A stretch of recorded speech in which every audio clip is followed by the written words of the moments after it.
ようございます。よろしくお願いします。今日は愛知県の日間賀島という島にスナメリというイルカの調査に来ました。まずいつどこにどのぐらいいるのかということを調べています。今日は最初にどんな調査しますか？今日は最初にドローンを飛ばしてスナメリの調査をしたいと思います。はい。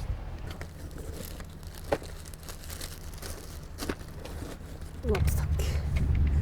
日間賀島の周辺にはどれぐらいのスナメリが生息してるんですか？伊勢湾三河湾で3500ぐらいと言われています。ドローンで飛ばして結構発見率は高いんですか？そうですね、この辺りはそうですね。私いろんなところで調査してきましたけど、この辺りが一番多いです。よ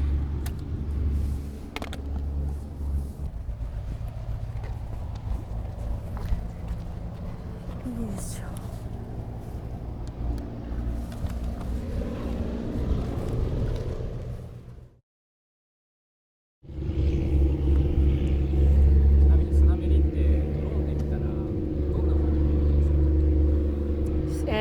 海が割と濃く映るので白く浮かび上がる感じになっています。それが群れになっているんですか？スナメリはイルカの中でもあまり群れを作らない方なので、一頭でいることも結構あります。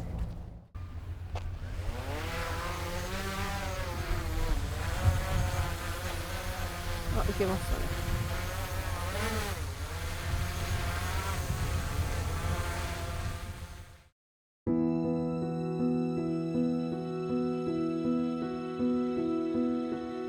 私はスナメリなどの、イルカの行動や生態を調べています。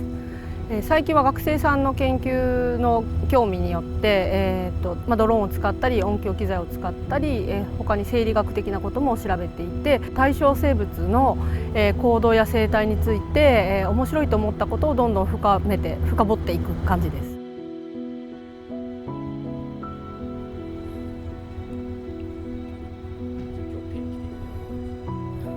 天気はちょっと風が強いですけど晴れてるので天気的にはいいんですけど、ちょっと波があってこうなるとちょっと見にくいですけど、一応まだ白波は立っていないのでまだマシですね。どれぐらい探して見つかる？いやでも本当に日によりますね。フィーバーしちゃうとフィーバータイムがあったりもするので、全然1日飛ばして1頭もいないってこともあります。野生動物なので。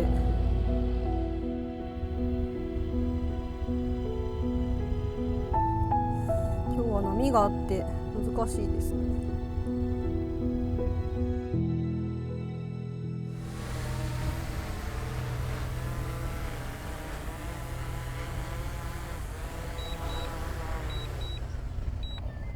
スナメリ見つかりませんでしたね。いませんでした。そんな日もありますか？そうですね、よくあります。はい。今日もう一つ調査の方法があるということでした。はい。どんな調査？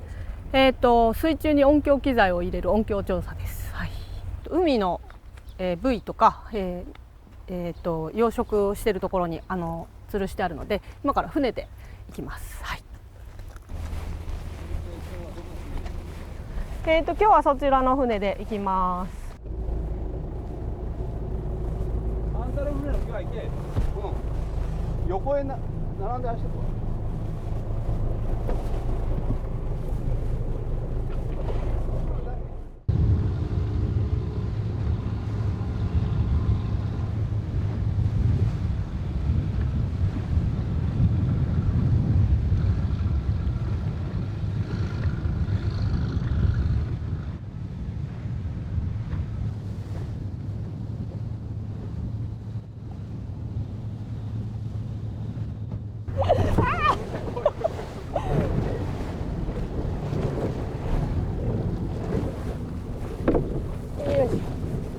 を上げるよ。ありがとう。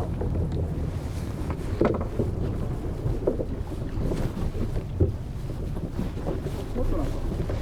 先生、その先についてるのは何ですか？これが機材になります。どれぐらいの期間これ置いてるんですか？1ヶ月ぐらい置いてます。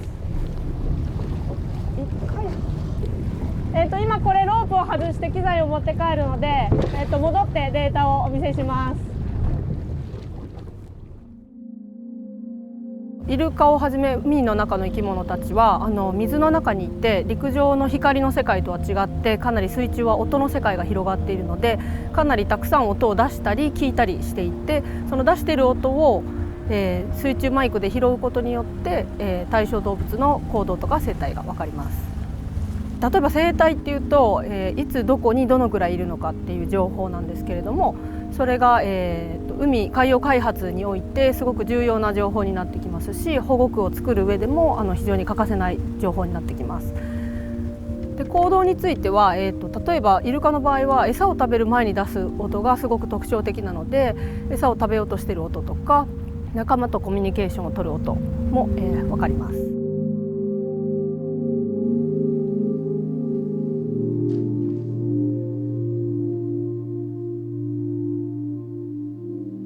それが先ほど漁船でピックアップした機材ですか？そうです。これが音響機材になります。どんな特徴があるんですか？こことここが水中マイクでハイドロフォンと言います。でこっちは、生音普通の音を普通にそのまま取るんですけれどもこっちは特殊な機械で、日本のベンチャー企業 MMT というところが作っている、イルカの超音波のエコーロケーションの音を、検出する機械です。何の音が収録されてるんですか？これはスナメリというイルカの音が入っていて周波数がすごく高いということとあと音の間隔が他のイルカに比べても出している音の間隔が短いですね。イルカのキューキュー鳴いてるような音が聞こえないんですけど。聞こえないんですよ。この種類はキューキュー鳴く音を出さないので、私たちは、目で見てイルカの音を確認しています。目でしか見れない音だと思うんですけど、どんなことがわかるんですか？ですね、まずこの一番下に映っている PI というのが音の間隔になるんですけどもこれが10ミリより下に下がると接時餌を食べる時に餌を追いかけていって近くなった時にこの10より下の、値に行くことが分かっているのでまずそこで餌を取るトライアルをしているかどうかっていうのが分かります。この辺りとかですね。音から餌を食べるかどうかっていうことも分かるんですか？そうですね。で実際食べたかどうかは見ていないので食べれたかどうかまでは分からないんですけどその餌を食べようとしたトライアルの数が分かります。あとはいつ、どういう時間帯にそこにたくさん来たかということが分かるので、定点での、観測っていうのはすごくアセスメントとかにも使われる、手法です。今海の環境はどんどん悪くなっているので地球温暖化とか海洋プラスチックっていうものが皆様に分かりやすい例だと思いますけれども豊かな地球をもう少し未来に残したいっていうことで、調べているのはイルカの行動や生態なんですけれども研究を通じてそういうことを、伝えていければなと思っています。